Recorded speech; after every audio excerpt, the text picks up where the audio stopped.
반갑습니다. 해커스 시험 중국어 전문가 중전한 김동환입니다. 2020년도 하반기 HSK 5급 쓰기 총평으로 인사드립니다.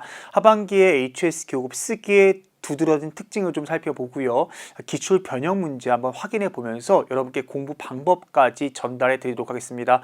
제가 지금 촬영하고 있는 시점이 2020년도 12월 말입니다. 이 영상 아마 여러분들께서는 2021년도에 보게 되실 것 같은데 여러분들 새해 복 많이 받으시고요. 꼭 반드시 5급을 취득할 수 있게 영상을 통해서 제가 많은 도움 드리도록 하겠습니다. 2020년도 하반기에 두드러진 5급의 쓰기 특징은요, 그래도 어법이 간단하게 출제됐다라고 확인해 볼 수가 있습니다. 난이도가 두 개가 제가 유사하다라고 중상 정도의 난이도를 제가 매겨 봤는데요. 부연 설명 좀 해드리도록 하겠습니다. 일단은 91번부터 98번까지 문제는 단어를 4개에서 6개의 어휘를 주고 그걸 배열해보세요 하는 문제가 출제가 되는데, 사실 HSK 5급의 이 쓰기 일부분 어휘를 배열하는, 그래서 완성句子, 자 문장을 완성하는 이 문제는 HSK 3급, 4급에도 모두 출제가 되고 있는 부분입니다. 바로 이 중국어는 형태가 변할 수 없는 고리버이기 때문에 이 어휘를 주고 완전하게 유일하게 나열될 수 있는 한 문장으로 나열해 봐라 라고 문제를 출제하고 있습니다. 문제는 총 8문제가 출제가 되고 있고요. 한 문항당 5점으로 총 40점의 배점 비율을 차지하고 있습니다. 자, 이 문제가요, 독해 영역의 난이도 상승으로 좀 평이하게 출제가 되고 있는 추세입니다. 자, 평이하다라는 말은 뭐냐면요, 쉽다란 뜻이 아니라 공부를 어느 정도 했으면 풀 수 있는 문제가 대부분이고, 이 변별력을 나눌 수 있는 문제가 한두 문제 정도 출제가 되고 있습니다. 기본구문 71%, 기본구문에는요, 동사가 수로가 되는 동사 수로문, 그리고 수식 성분을 묻는 문제가 출제가 되고 있으며 서술형 목적어를 묻는 문제가 또 많이 출제가 됐습니다. 이 서술형 목적어는요, 이 목적어 자리 안에 단어의 조합이 나오거나 그 조합 안에서도 동사가 들어가 있는 것, 또는 형용사가 들어가 있는 말 그대로 서술하는 내용, 마치 수로처럼 보일 수 있는 이 서술하는 게 목적어 자리에 등장하는 경우가 출제가 됐습니다. 자, 기본 구문이 71%다. 이게 무슨 말이냐면 여러분들, 보통 이제 학생들이 받자, 빼자, 시랑 이런 겸언 같은 이런 어법 지식 때문에 쓰기가 어려워요 라고 많이 말을 하는데, 그거는 저의 속마음을 여러분께 보여드리면 그냥 내가 게으르다 라는 뜻입니다. 전혀 공부를 하지 않았다라는 뜻이에요. 이 받자, 빼자, 즉 받자문이 많이 출제가 됐거든요. 3개월 연속해서 출제가 됐습니다. 이 받자, 빼자는요, 그냥 우리가 어법 기본적인 지식을, 즉 기본 개념을 공부하면 충분히 풀 수가 있어야 되는데, 그렇게 문제가 출제가 되는데, 그게 어려운 이유는 결국 뭐 때문이다? 어휘 때문입니다. 어휘를 모르면 사실 맞추기 힘들죠. 이 받자만 계속 눈에 들어오고 나머지 어휘의 뜻을 모르면 전혀 문제를 풀 수가 없습니다. 그래서 대단한 어법 지식을 묻는 문제는 몇 %밖에, 어법 지식을 가지고 문제를 푸는 건 29% 정도 출제가 됐고요. 이 70% 이상이 전부 다 기본적인 구문을 묻는 거다. 즉 너가 수로를 찾을 수 있는지, 수식하는 성분들을 확인할 수 있는지를 물어봅니다. 근데 그것들은 전부 다 어휘력이 관건이다라는 거죠. 이어서 99번, 100번은 시의 도안원, 바로 단문을 쓰는 겁니다. 80字左右的短, 80자 정도의 단문을 쓰는 거예요. 4급을 공부해 보신 적이 있는 분이 영상을 듣고 계신다면 4급은 똑같죠. 위에 어순배열이랑 똑같은데 이 위에 게 10문제가 출제가 되고요. 여러분들 우리한테 그림을 주고요. 4급 같은 경우는 그림도 주고 우측 하단에 제시어가 있습니다. 즉 그림과 제시어를 가지고 내가 글을 쓰는 거라면, 한 문장을 쓰는 거라면 5급은 제시어가 없죠. 그림을 가지고 내가 80자의 글을 쓰는 것과 제시어 5개를 이용해서 글 쓰는 것, 어쨌든 80자 정도의 단문을 쓰는 게 출제가 됩니다. 이거 역시도요, 독해 영역에, 그쵸, 독해 영역의 바로 뭐다? 난이도 상승으로 평이하게 출제가 되고 있는 추세고요. 99번의 경우는 연관성이 높은 어휘들로 구성이 됩니다. 99번 문제는요, 어휘를 몇 개를 줘요? 5개의 어휘를 주고 이 5개의 어휘를 이용해서 80자 작문하세요 라는 문제가 출제가 됩니다. 자, 100번 문제 같은 경우는 기출문제가 자주 출제되고 있습니다. 자, 그러면 보다 여러분 꼼꼼하게 우리 한번 문제를 통해서 적용해 보기 전에요. 중잘남이 현장에서 강의하거나 자, 인강에서 강의할 때 이 통합사고 훈련을 많이 강조합니다. 보통 여러분이 이제 교재로 공부를 하거나 또는 뭐 강의를 듣거나 현장에서 뭐 학원에서 대학에서 공부를 할 때는 그 한두 시간 내에 그날 강사가 또는 선생님이 가르치고 싶은 내용을 공부해요. 근데 예를 들어 내가 오늘 수업 때 밭자문을 배웠다. 그러면 이제 밭자 글자는 익숙해요. 근데 사실상 우리가 실제 시험에서는 밭자문만 막 외웠다고 문제를 풀 수 있는 것이 아니라 통합적인 사고 훈련이 필요합니다. 즉 개념에서 그 개념이 적용되는 과정으로 나아가기 위해서는 내가 사고력을 길러야 되는 거예요. 또 문제 푸는 순서가 중요해집니다. 자, 문제 푸는 순서는 반드시 3가지로 문제를 푸셔야 돼요. 우리는 이제 시험을 공부하는 사람들이니까 시험은 결국 이 시간과의 싸움이잖아요. 첫 번째 스텝에서는 여러분들께서 시간을 단축해 주셔야 됩니다. 단축하는 방법은 제가 설명드릴 거예요. 두 번째는 구조를 파악해 주셔야 되고 세 번째는 의미를 파악해 주시는 걸로 정답을 확인해 주셔야 됩니다. 자, 구체적으로 방법을 좀 살펴보도록 하죠. 시간을 단축한다라는 말은 4개에서 6개의 어휘를 주고 배열하세요 라고 여러분께 시험 문제가 나오면 그 어휘를 먼저 묶어줘야 됩니다. 6개를 5개로, 5개를 4개로. 맞죠? 먼저 여러분들이 어휘를 묶어주셔야 되는데 그냥 어휘를 묶는 것이 아닙니다. 일단 여러분들 덧자, 양사, 영어의 전치사지만 중국어는 낄낄자 써서 개사라고 합니다. 자, 이것들 다음엔 전부 다 뭘 찾자? 명사. 이 또한 단어를 알아야 문제를 풀 수 있겠죠. 두 번째, 동사가 수로가 될 때는 자주 호응하는 이 호응구가 있습니다. 또는 형용사가 수로가 될 때는 앞에 페이창 같은 정도부사가 나오죠. 이렇게 이 방법들의 어휘를 좀 묶어주셔야 돼요. 특히나 이 첫 번째 방법, 덧자, 양사, 개사 다음에 명사는 반드시 묶어주셔야 됩니다. 그리고 여러분들께서 수로를 찾아야 되는데 자, 수로 찾기 전에요. 이것이 기본적인 구문을 묻는다는 건 여러분한테 어휘 지식을 테스트하겠다라는 뜻입니다. 그러면 그때 주의해야 될 건 각종 구라던가 아니면 특별한 동사를 주의하셔야 됩니다. 이 특별한 동사라는 말은요. 뒤에 목적어 자리에 뭐가 많이 온다? 서술하는 의미의 이 서술형 목적어가 오는 경우를 말합니다. 자, 그리고 딱 봤더니 이 밭자, 빼이자, 비교문 같은 글자 보여요. 자, 밭자는 올해는 전부 다 이렇게 출제가 됐는데 같은 서면어 단어 찌양자로도 출제가 될 수 있습니다. 이렇게 특별한 어법 지식을 묻는 문제인지 아니면 기본적인 구문을 묻는 문제인지를 확인해 주셔야 돼요. 그리고 나열을 해야죠. 그리고 마지막에 해야 될 게 바로 의미 파악, 해석을 좀 해주셔야 됩니다. 자, 그러면 이게 필기가 필요하신 분들은 영상을 멈추고 필기하시면 돼요. 근데 저의 속마음은 이런 거 필기할 시간에 어휘나 더 외워라가 반말한 건 아니고요. 이것이 저의 속마음입니다. 자, 그러면 이러한 우리 기본적인 문제 푸는 통합사고 훈련이 과연 실제 시험 문제에 적용되는지 한번 확인해 보도록 하겠습니다. 자, 7월부터 시작해서 12월까지 시행됐던 문제들의 변형 문제를 제가 좀 만들어 봐봤거든요. 자, 문제 풀어보겠습니다. 자, 이렇게 제시어가 나와 있어요. 영상을 보면서 시험 준비하신 분이라면 이 순간 딱 멈추고 스스로 한번 문제를 풀어보세요. 아시겠죠? 자, 그리고 나는 이제 공부한다 하시는 분들은 저와 함께 호흡하면서 이 중잘남이 어떻게 문제 푸는지 잘 지켜보시면 됩니다. 자, 일단 어휘를 딱 보고 나서요. 뜻은 알아야겠죠. 그쵸? 인생 진입하다, 단계란 뜻입니다. 그렇죠? 자, 그리고 일단 바로 문제 푸는 것이 어휘를 좀 묶어 주셔야 돼요. 그러니까 지금 제시어가 몇 개예요? 4개잖아요. 4개를 3개로 묶을 수가 있어요. 어떻게? 덧자 동그라미, 이 덧자 다음에 일반적으로 뭐가 나오죠? 명사가 나오기 때문에 타더 뒤에 뭘 묶어야 돼요? 인생을 내가 묶어야겠다라고 생각하셔야 됩니다. 타더 뒤에 런성, 인생을 묶어줘야 돼요. 자, 어휘를 묶었잖아요. 자, 그리고 뭘 파악한다? 수로. 자, 수로를 파악합니다. 수로가 뭐가 있다? 러자가 있으니까요. 러 앞에 게 수로다라고 파악할 수 있죠. 얘 뜻이 바로 뭐예요? 진입하다.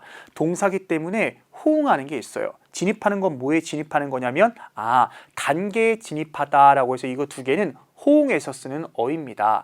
이거는 바로 기본적인 구문을 묻는 거구나. 우리 나한테 어휘 지식을 확인한 거구나 라고 생각해 주시고 이렇게 정답을 알려면 되겠죠. 他的人生进入了一个新阶段 이렇게 파악할 수 있습니다. 같이 한번 읽어보겠습니다.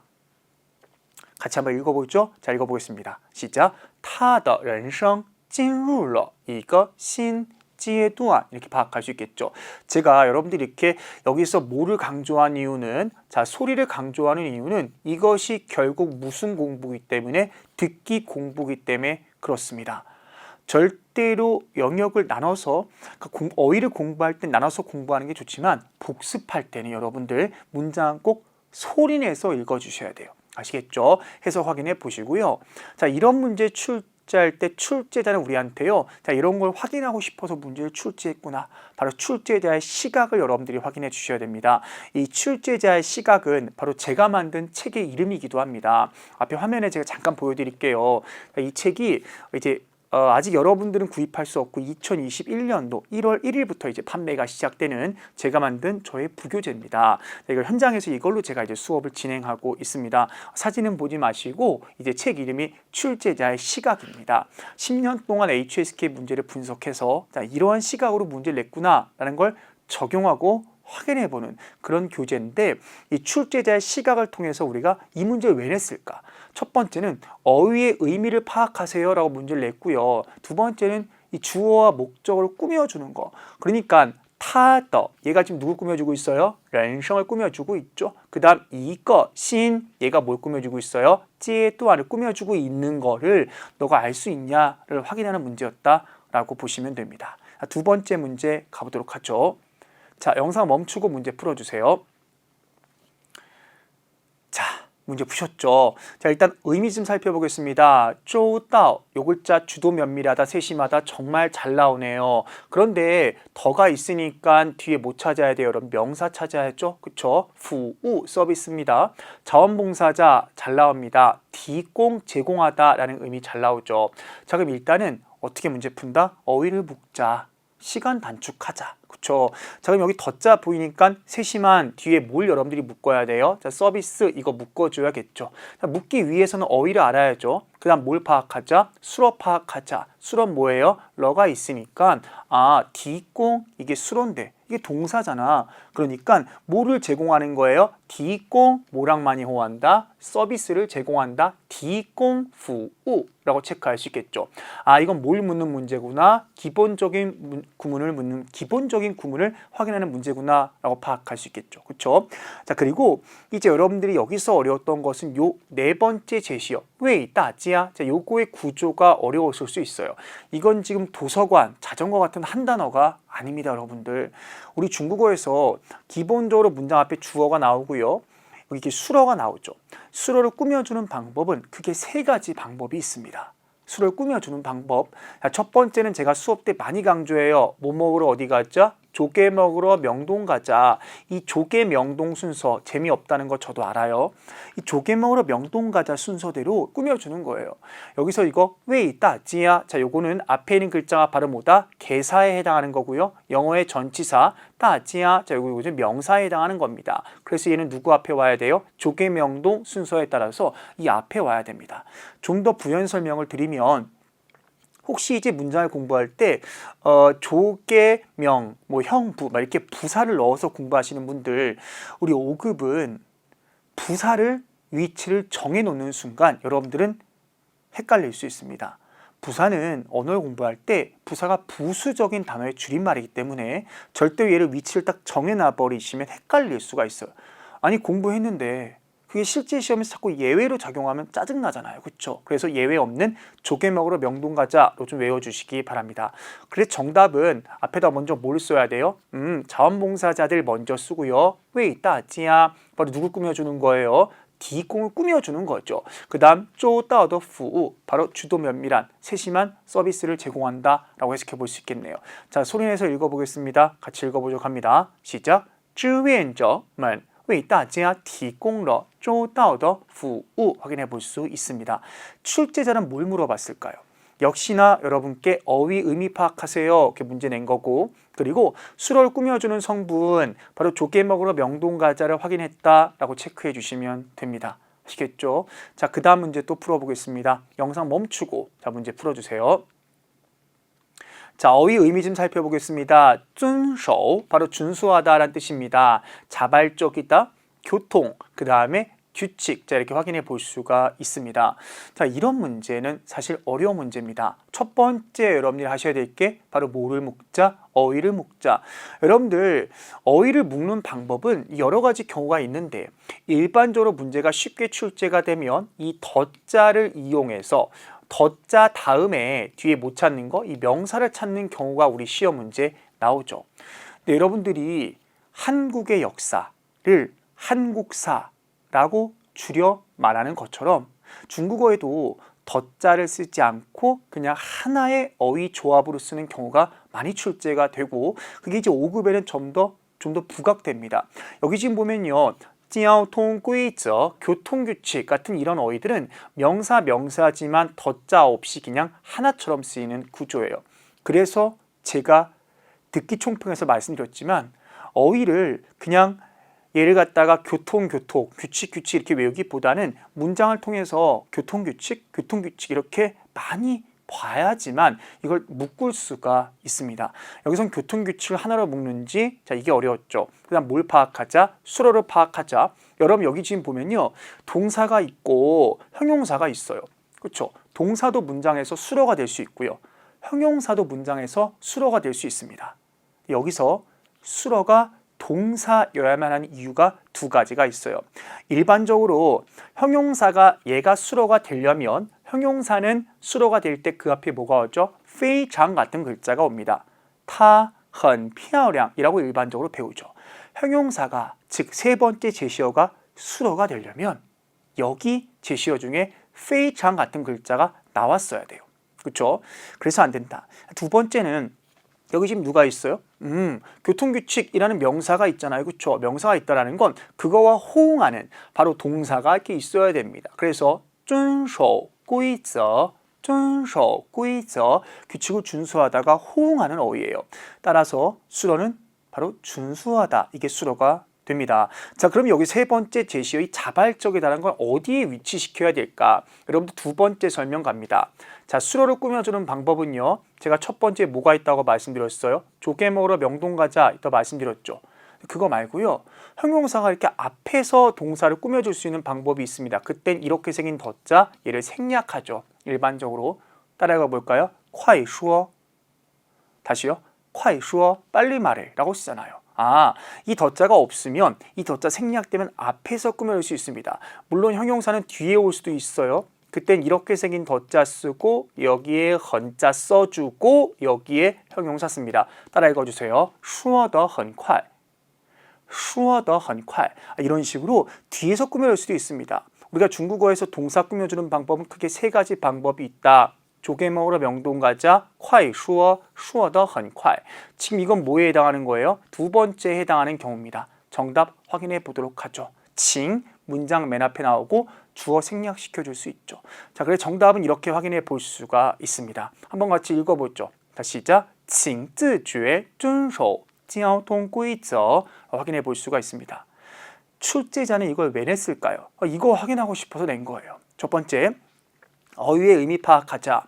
자, 수로를 꾸며주는 성분, 어떤 성분이 있죠? 여기서 앞에서 형용사가 오는 경우, 그리고 호응 구조, 그렇죠? 규칙을 준수하다, 정말 우리가 많이 쓰는 구조입니다. 아시겠죠? 자발적으로 교통규칙을 준수해 주세요. 请严格遵守比赛规则, 엄격하게 준수해 주세요. 경기 규칙을. 이런 식으로도 많이 출제가 되고 있으니까 꼭 체크해 주시기 바랍니다. 7월달 변형 문제였고요. 네 번째 문제 풀어보겠습니다. 자, 이 문제 뜻 살펴보도록 하죠. 자, 7빛깔, 요건 이제 달이란 뜻이죠. 무지개는 잘 나오는 5급 명사입니다. 彩虹, 시향, 마치 뭐뭐와 같다. 一座, 요거는요 비교적 고정되고 규모가 큰 몸집이 큰 걸 셉니다. 보통 우리 시험에는 산이라든가 아니면 다리 같은 거 셀 때 많이 나옵니다. 완더 구불구불한 덧자가 있으니까 덧자 다음에 명사 찾으면 될 것 같아요. 그렇죠? 첫 번째 어휘 묶어주자. 그러면 그 크고 구불구불한 뒤에다 뭘 여러분들이 묶으면 될까요? 자, 무지개를 묶는 게 아니라 이거 뒤에는 뭘 여러분들이 묶어야 돼요? 첫 번째는 저 7빛깔 무지개를 좀 묶어주셔야 됩니다. 그렇죠? 그래서 일단은 얘 뒤에는 뭘 묶는 거죠? 7빛깔 무지개를 묶어줘야 되는 거예요. 자, 그러면 이제 정답은 어떻게 나열해 볼 수 있냐면 정답이 얘가 정답이 됩니다. 무지개는 시향 마치 뭐와 같다? 구불구불한 바로 7빛깔의 달이 같다라는 거예요. 이 무지개가 구불구불한 바로 7빛깔 달이 같다. 이게 정답입니다. 해석도 이렇게 확인해 볼 수 있거든요. 그럼 출제자가 얘를 왜 냈을까? 여러분들 이 문제가 실제 시험에 나왔을 때 많은 학생들이 정답을 바꿨었습니다. 뭐를 바꿨었냐면요. 이 시향을 기준으로 해서 이 무지개랑 그 다음에 뭐를 뒤에 있는 얘를 갖다가 바꿨었어요. 우리가 일반적으로 여러분들 동사가 뭐가 될 때, 수어가 될 때는 주어 자리랑 이 목적어 자리에 둘 다 명사가 나오죠. 그렇죠? 그랬을 때 이걸 여러분들께서 의미 파악을 잘해서 알아주셔야 됩니다.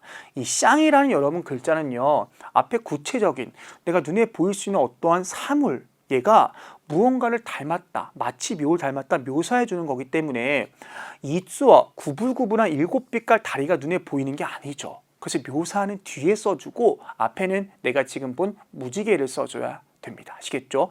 또한 이 주어라는 이 양사는 바로 뭘 꾸며줄 수 있다? 여기 다리를 꾸며줄 수 있기 때문에 이렇게만 나열해야지만 정답이다 라고 확인해 주셔야 됩니다. 자, 이어서 좀 우리가 문제를 좀 더 풀어보도록 하죠, 여러분들. 이렇게 문제 푸니까 좀 자신감이 생기지 않나요, 여러분들? 자, 12월 달, 그러니까 이번 달 시험 문제의 변형 문제입니다. 자, 의미 이렇게 나와 있어요. 그렇죠?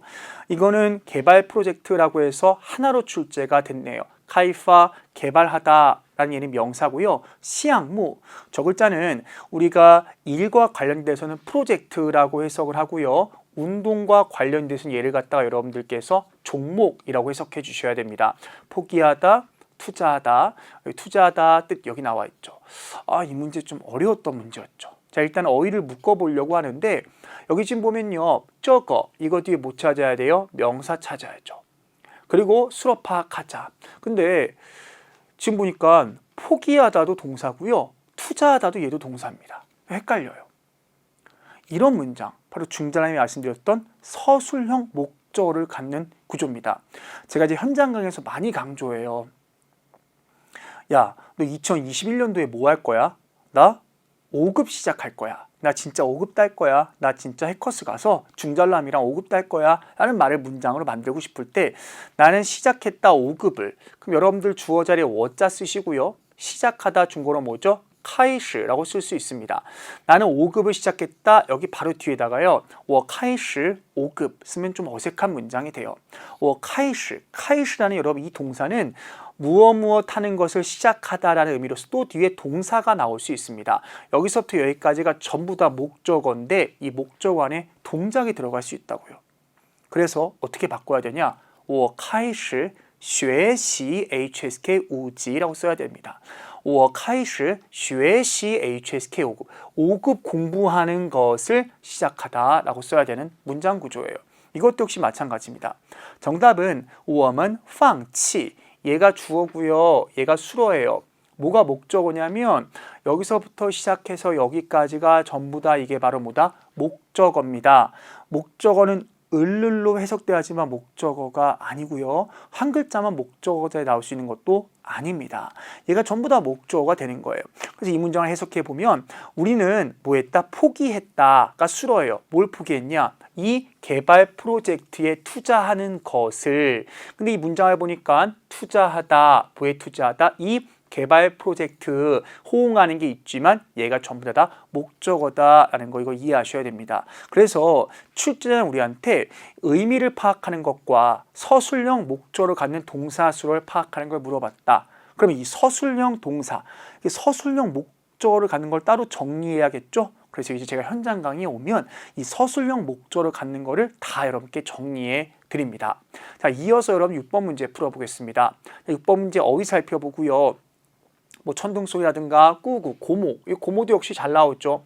우리 5급은 여러분들요 외가를 좋아해요. 그러니까 할아버지보다는 외할아버지, 할머니보다는 외할머니 이렇게 나오는데 유일하게 아이, 아주머니, 이모라고 해당하는 명사가 4급에 가서 우리 5급은 꾸구, 고모가 시험에 잘 나옵니다. 그리고 시야, 입이 아래로 벌어졌네요. 놀라서 울다라는 뜻이에요. 자, 이거는 일단 어휘를 묶어줄 어휘는 없고요. 수로 파악하자. 놀라서 울다 파악했죠. 이건 무슨 구문이에요? 다 특수 구문입니다. 특수구문. 그쵸? 자, 왜 특수구문이 여기 뭐가 보여요? 자, 빼이자가 보이네요. 빼이자. 여러분이 빼이자 보는 순간, 아, 빼이자의 어순이 뭐였지? 공부하면 안 돼요. 제발. 빼이자의 어순이 뭐지? 아, 빼이자는 주어. 그 다음에 부사, 조동사, 빼이, 뒤에 명사, 수록, 기타 성분. 이렇게 공부하고 문제 풀면 그건 쓰지, 잉, 빼이라고 합니다. 생각하지 않고 그냥 공부하는 거죠. 공부하게 되면 독해 한계가 오거나 아니면 듣기의 한계가 와요. 순간 쓰기 문제는 명쾌하게 풀 수 있지만 그렇게 공부하면 절대로 안 됩니다. 빼이자문을 왜 쓰냐?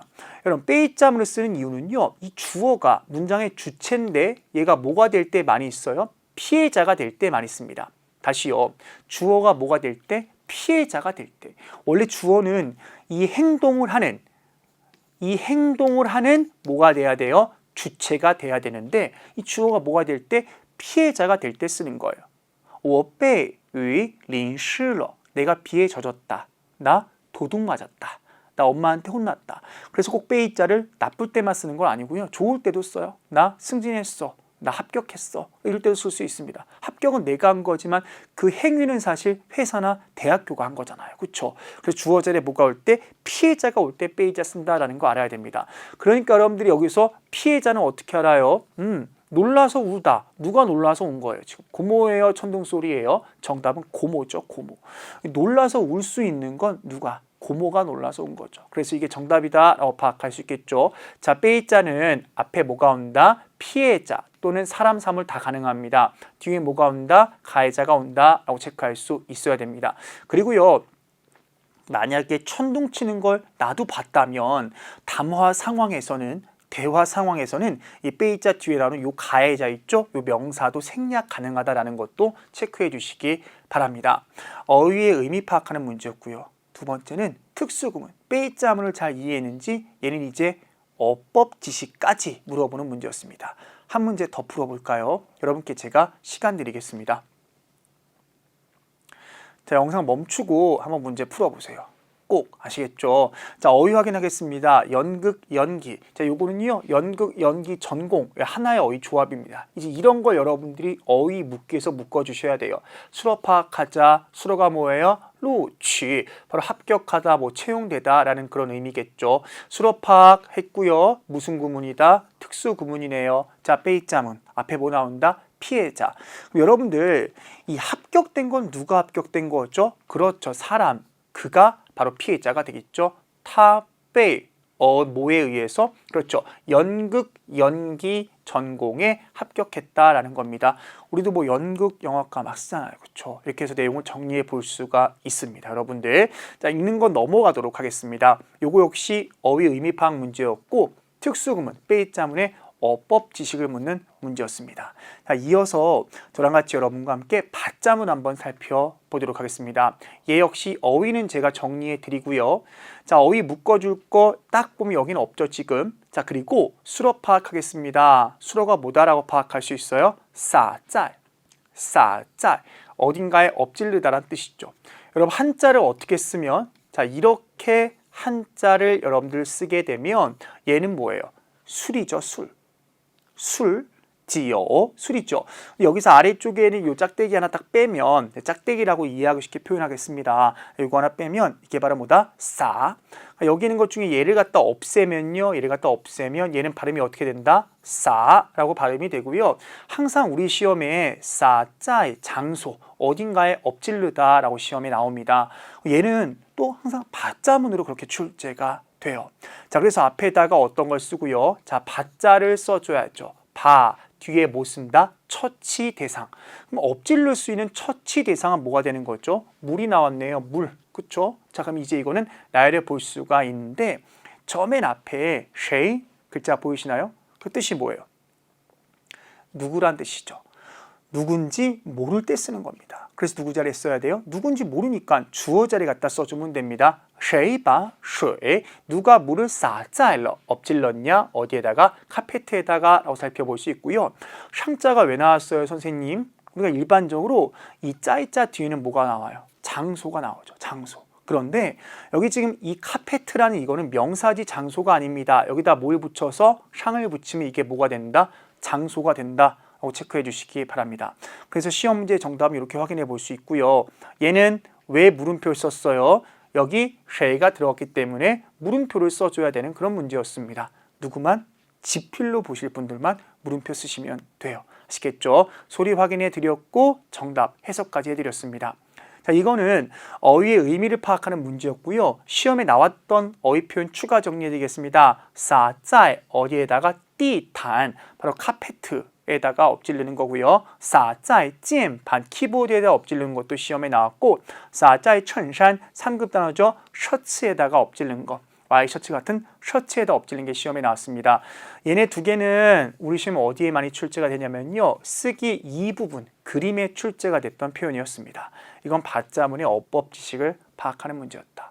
받자는 또 그냥 어순 공부하지 말고요. 받자 뒤에 여기 항상 뭐가 나온다? 처치 대상.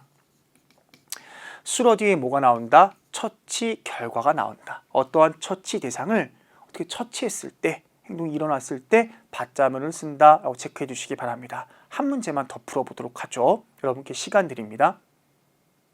자, 문제 푸셨죠, 여러분들? 자, 좋습니다. 자, 제가 이 문제를 봤을 때 좀 웃었어요. 왜 웃었냐면 혹시 이거를 헷갈려 하는 학생이 있을까?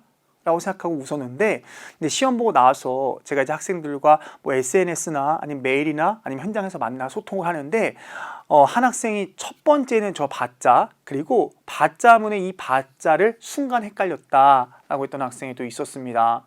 일단 이 문제 같은 경우도요, 어휘를 묶어줘야 되는데 꾸어치, 샹창 바로 기간이 지난 소세지를 갖다가 하나로 묶는 게 좀 어려웠어요. 그리고 덧자 다음에는 명사 찾아야 되니까 이거 뒤에 뭘 묶었으면 돼요? 기간이 지난 소세지를 갖다 묶어줬으면 되네요. 자, 그럼 이건 무슨 문이다? 받자문이구나 라고 파악할 수 있겠죠. 정답은 얘예요. 근데 이제 여기서 또 선생님, 근데 박할게 문장 맨 앞에 나와도 돼요? 라고 저한테 질문하는 학생들이 많아요. 박아 문장의 맨 앞에 나와도 돼요? 가 아니라 그냥 문장에서는 주어가 없을 수 있구나 라고 이해하셔야 됩니다. 무주어문, 주어가 없을 수 있구나 라고 파악해 주시면 돼요. 자, 받자 뒤에는 여러분들 처치 대상이 나오죠. 어디까지? 여기까지 다 처치 대상이죠. 자, 이것들 또 복수는 여기 나왔네요. 받자문에서 우리가 일반적으로 또 오는 수로랑 달라붙어 쓰죠. 렁디아 다 모여라 여러분들요. 모두 버리세요 라고 문장을 확인해 볼 수가 있습니다. 그렇죠? 얘도 어휘를 묻는 문제였고요. 그 다음에 특수구문 받자문의 어법 지식을 확인하는 그런 문제였다. 이렇게 제가 정리해 드립니다. 자, 이렇게 저랑 같이 9문제를 좀 풀어봤어요. 그럼 이제 본격적으로 우리 쓰기 이 부분 한번 들어가 보도록 하겠습니다.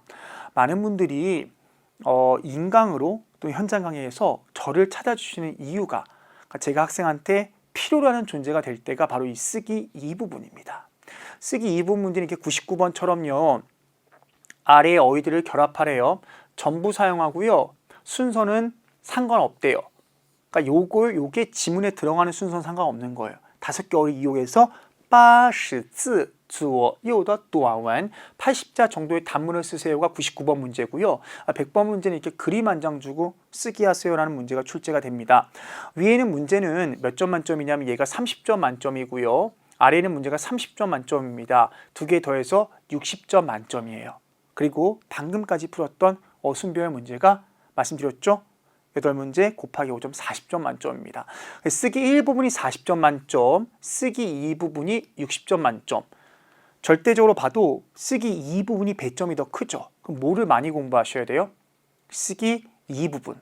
근데 우리는 평소에 공부할 때 쓰기 1부분을 열심히 공부하면서 막 희열을 느껴요. 왜냐?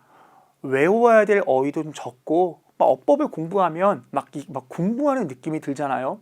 그거는 빠르게 자격증을 취득할 수 있는 방법은 아닙니다.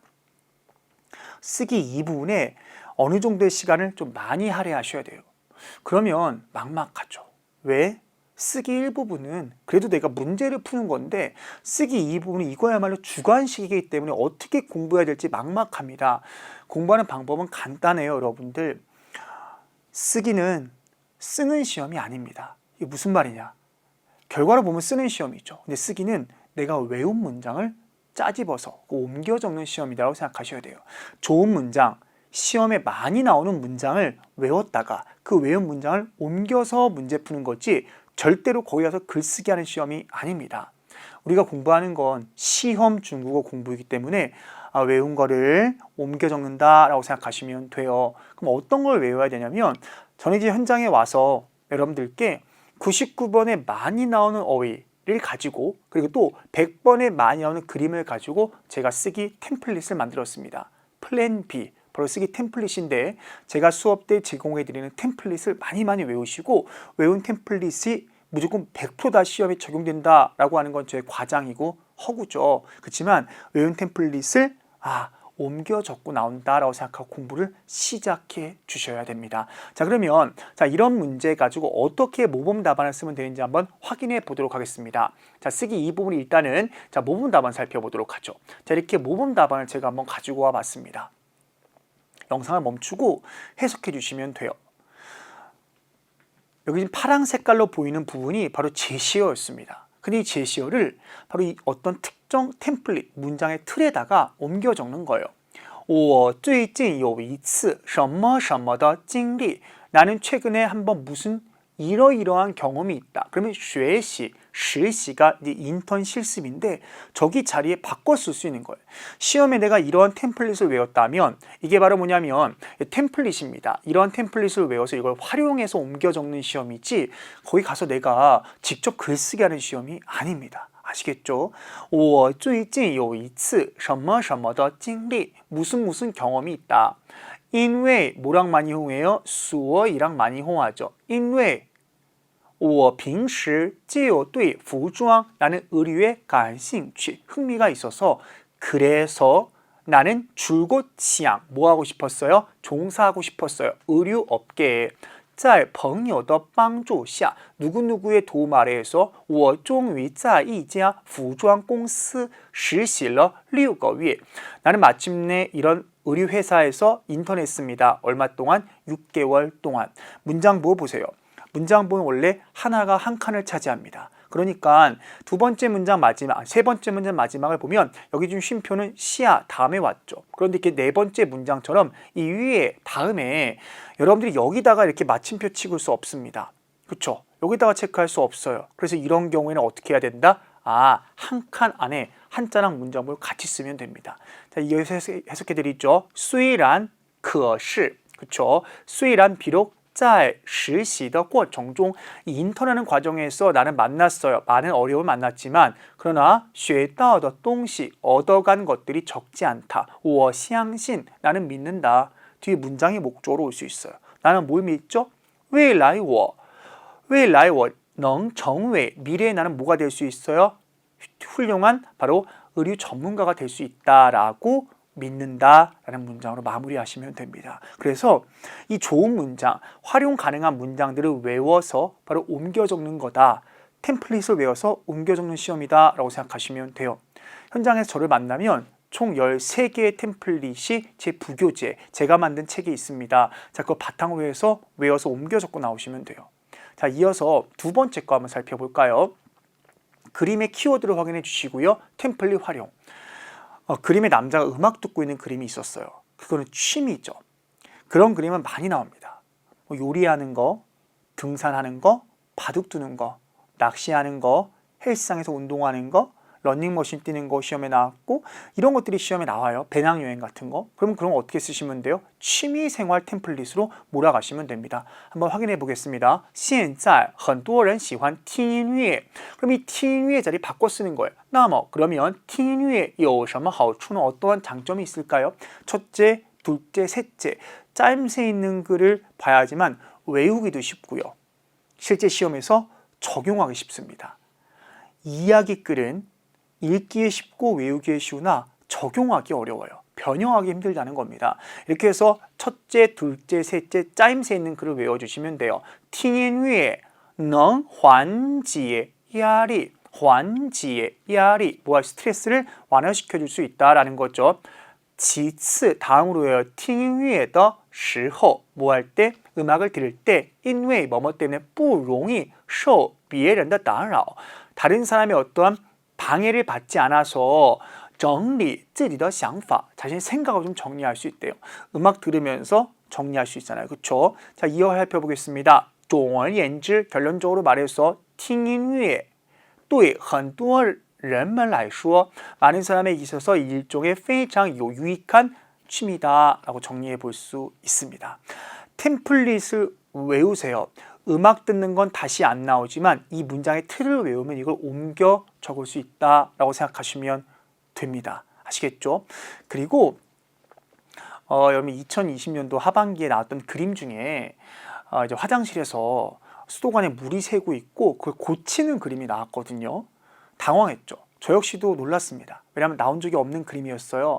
물이 새고 있다라는 동사를 알고 쓰는 그림이었는데 이 시험은 절대평가면서 상대평가 요소가 있습니다. 즉 너무너무 어려운 문제는 사실 출제하는 사람이 좀 아쉽게 출제한 거예요. 시험은 학생들의 수준을 나눠야 되는데 너무 어려운 그림을 냈을 때는 사실 어느 정도 작문을 했으면 기본 점수는 받을 수 있게 점수가 나옵니다. 그래서 너무 어려운 그림, 그러니까 학원을 다니고 중잘남과 공부했는데도 불구하고 낯선 그림이 나왔을 때는 우리 자신감 있게 배운 템플릿 가지고 쓰시면 됩니다. 템플릿은 여러분들 바로 중잘남 교재에 나와 있습니다. 학습법 좀 설명해 드리겠습니다. 개념 공부하셔야 되고요. 듣기 좋은 받아쓰기, 사고 확장하는 거, 호응 단어 연습하는 거 하셔야 되고요. 무조건 모범 문장을 쓰면서 암기하는 거 아닙니다. 포기하면 안 되고요. 양으로 승부하는 것도 아닙니다. 무조건이라고 한 거는 활용도가 높은 모범 문장을 쓰면서 공부하셔야지 아무 모범 문장이나 쓰면서 공부하시면 안 된다는 얘기예요. 모범 문장은 여러분들 중전한 부교재에 다 제가 정리해 놨습니다. 여러분들. 자, 현장 강의에 대한 설명, 자, 그리고 인터넷 강의에 대한 설명은 제가 총평 듣기에서도 자세하게 여러분께 전달드렸기 때문에 쓰기 총평에서는 자세하게 언급하는 건 생략하도록 하겠습니다. 영상을 확인하고 계신 시점이 2020년은 아닐 거예요. 제가 지금 연말이니까 여러분들이 영상을 확인하고 있을 때쯤이면 코로나로부터 좀 안정될 수 있기를 제가 좀 기대하는 마음으로 저도 열심히 좀 교재를 또 만들고 책도 쓰고 있습니다. 여러분 고생 많이 하셨고요. 합격까지 중잘남이 동행하도록 하겠습니다. 감사합니다.